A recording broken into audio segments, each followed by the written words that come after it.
শুভ উদ্বোধন করতে যাচ্ছেন। বিশেষভাবে অনুরোধ করছে বাংলাদেশের জনপ্রিয় দল বিএনপির অন্যতম যুগ্ম মহাসচিব সাবেক ছাত্রনেতা যিনি ফ্যাসিস্ট হাসিনার সেই নির্যাতনের 400-র উপরে মামলা নিয়ে জাতীয়তাবাদী রাজনীতি করছেন সেই আমাদের প্রাণপ্রিয় নেতা জনাব এই টুর্নামেন্ট বাস্তবায়ন কমিটির আহ্বায়ক জননেতা জনাব হাবিবুর নবী খান সোহেল ভাইকে ওনার উদ্বোধনী বক্তব্য রাখার জন্য সবিনয় অনুরোধ করছি। বিসমিল্লাহির রহমানির রহিম। আজকে এই খেলার অনুষ্ঠান আরাফাত রহমান কুকু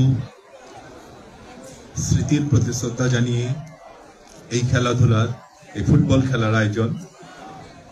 এখানে উপস্থিত আছেন ময়মনসিংহ বিভাগ বিএনপিকে সংগঠিত করবার জন্য যিনি নিরলস পরিশ্রম করে যাচ্ছেন, আমাদের সকলের অত্যন্ত প্রিয় জনাব শরীফুল আলম। এখানে উপস্থিত আছেন, আমি একবারই 3 নক্ষত্রের কথা বলে ফেলি, আমাদের বিএনপির ক্রীড়া সম্পাদক, ঢাকা মহানগর উত্তর বিএনপির সংগ্রামী আহ্বায়ক জনাব আমিনুল হক।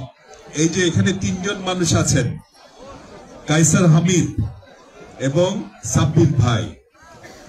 এখানে যারা বয়স একটু বেশি তারা ওনাদেরকে চিনবেন, যারা তরুণ তারা হয়তো না চিনবার কথা। একসময় এনাদের এত জনপ্রিয়তা ছিল যে কায়সার ভাই যেখানে যেত হাজার হাজার মানুষ ওনার পিছনে পিছনে যেত। সাব্বির ভাই যেদিকে যেত, সাব্বির ভাইয়ের কাছে বল যাওয়া মানে স্টেডিয়াম শুদ্ধ মানুষ চিৎকার করে ওঠা। এত জোরে যে উনি কিভাবে দৌড়াতেন, আমার মনে হয় আজকেও যদি সাব্বির ভাই দৌড় দেন, আমরা এখানে যারা আছি কেউ ওনার সাথে পারবো না।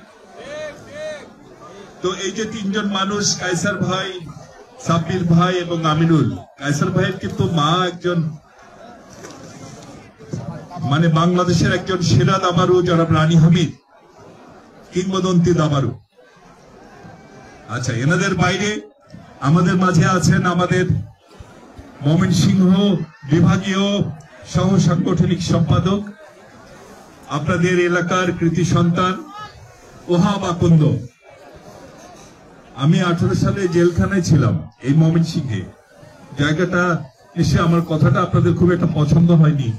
জেলখানায় থাকাটা ভালো না, কিন্তু স্বৈরাচার যখন থাকে তখন ভালো মানুষদের জেলখানায় থাকতে হয়। আমি নিজেকে ভালো মানুষ বলে দাবি করি না, তবে আমি নিরপরাধ মানুষ এটা আমি দাবি করতে পারি। তো জেলখানার ভিতর থেকে আমি স্লোগান শুনতাম ওয়াহাব ভাই, ধানের শীষ প্রতীকের স্লোগান আমি শুনেছি সেই সময়। আমাদের মাঝে এখানে উপস্থিত আছেন আমাদের ময়মনসিংহ বিভাগীয় আরেকজন সহ সাংগঠনিক সম্পাদক, আমাদের জামালপুর জেলা বিএনপির সংগ্রামী সদস্য সচিব, সাধারণ সম্পাদক জনাব ওয়ারেস আলী মামুন। কষ্ট করে দল সংগঠিত করেছেন, আন্দোলন সংগ্রামে মাঠে ছিলেন।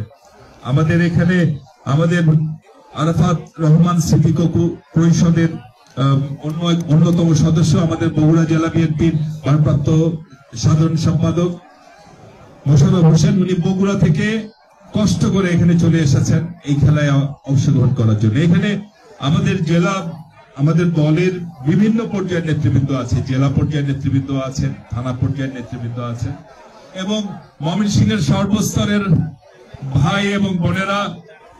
ময়মনসিংহ যে খেলাধুলা এবং কালচারালি অনেক অ্যাডভান্সড, তার একটি প্রমাণ আমরা দেখলাম যখন আমরা একটা ডিসপ্লে দেখলাম। আমাদের বোনেরা এত সুন্দর নেচেছে, এত সুন্দর নেচেছে, আমি মুগ্ধ হয়ে দেখেছি এবং প্রমাণিত হয়েছে যে ময়মনসিংহ কালচারালি অনেকখানি অ্যাডভান্স। এখন একটু পরে খেলা হবে। আপনারা জানেন যে এক সময় বাংলাদেশে গ্রামে গ্রামে খেলা হতো। গ্রামে গেলেই দেখবেন যে কোথাও একটি ছোট মাঠ পেলেই সেখানে বাচ্চারা ফুটবল নিয়ে খেলতো, ক্রিকেট নিয়ে খেলতো, এটি পরিচিত দৃশ্য। কিন্তু এখন আর তা দেখা যায় না। মানুষের মন থেকে খেলা যেন হারিয়ে গেছে, মাঠগুলো হারিয়ে গেছে।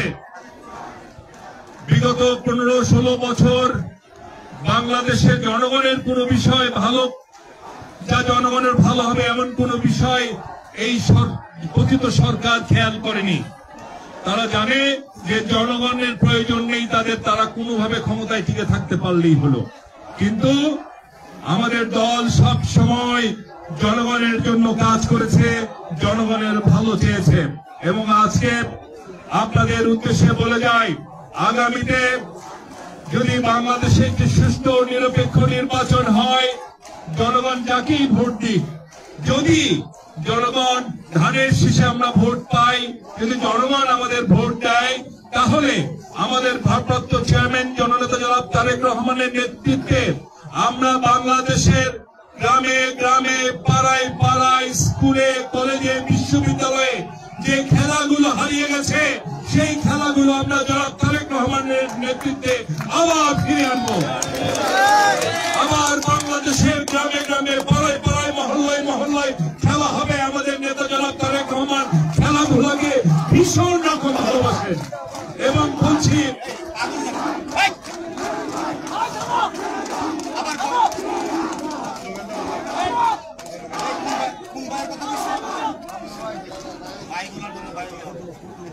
আগামীতে যদি জনগণ বিএনপিকে সমর্থন দেয়, তাহলে আগামীতে বাংলাদেশে ক্রীড়াঙ্গনে স্বর্ণযুগ তৈরি হবে, যা জনাব তারেক রহমানের নেতৃত্বে।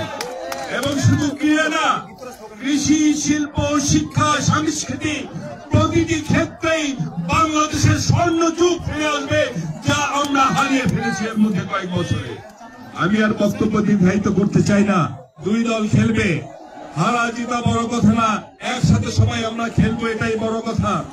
আর একটি কথা তা হচ্ছে যে আমাদের বাচ্চাদের, আমাদের ছোট ছোট বাচ্চাদের এই যে ঘরের মধ্যে যে এই যে মোবাইল ফোন নিয়ে বসে থাকে, এই যে মোবাইল সংস্কৃতির মধ্যে আমাদের বাচ্চারা পড়ে গেছে। প্লিজ, একই ঘরের মধ্যে বাবা মোবাইল ফোন টিপছে, মা মোবাইল ফোন টিপছে, ভাই মোবাইল ফোন টিপছে, বোন মোবাইল ফোন টিপছে, কিন্তু কেউ কারোর সাথে কথা বলছে না। এই অবস্থার যদি থেকে আমরা পরিত্রাণ চাই, আবার আমাদের ছোট ছোট শিশুদের আবার আমাদের মাঠে ফিরিয়ে আনতে হবে এবং খেলাধুলাকে স্কুলে স্কুলে এক্সট্রা কারিকুলার অ্যাক্টিভিটিস এর মধ্যে রাখলে হবে না, খেলাকে কম্পালসারি করতে হবে প্রতিটি স্কুলে। ইনশাআল্লাহ আগামীতে তা হবে, এইটুকু নিশ্চয়তা আমরা দিতে চাই যদি আমরা জনগণের সমর্থন পাই।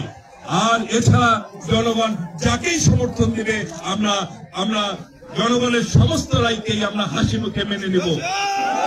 আমরা চাই জনগণের সরকার, আর যেন কোনো ব্যক্তির সরকার হয় না হয়, আর যেন কোনো পরাশক্তির পৃষ্ঠপোষকতায় কোনো অবৈধ সরকার বাংলাদেশে ক্ষমতায় না থাকে। সেই জন্যই আমরা লড়াই করছি। আমাদের লড়াই সেই দিন সফল হবে যেদিন আমরা বাংলাদেশে জনগণের ভোটে একটি নির্বাচিত সরকারকে বক্তব্য শেষ করছি। শহীদ আমার হোক, দেশনেত্রী বেগম খালেদা জিয়া জিন্দাবাদ এবং জনাব আরাফাত রহমান কোকো, ওনার স্মৃতির প্রতি শ্রদ্ধা জানাই। উনি কাউকে না জানিয়ে দেশের ক্রীড়াঙ্গনের জন্য নিভৃতে কাজ করে গেছেন, যে কাজের উপর আজকে বাংলাদেশ ক্রিকেট আন্তর্জাতিক বিশ্বে দাঁড়িয়ে গেছে শক্তি হিসাবে। ওনার স্মৃতির প্রতি গভীর শ্রদ্ধা জানাচ্ছি। বাংলাদেশের অহংকার জননেতা জনাব তারেক রহমান জিন্দাবাদ। ধন্যবাদ সকলকে।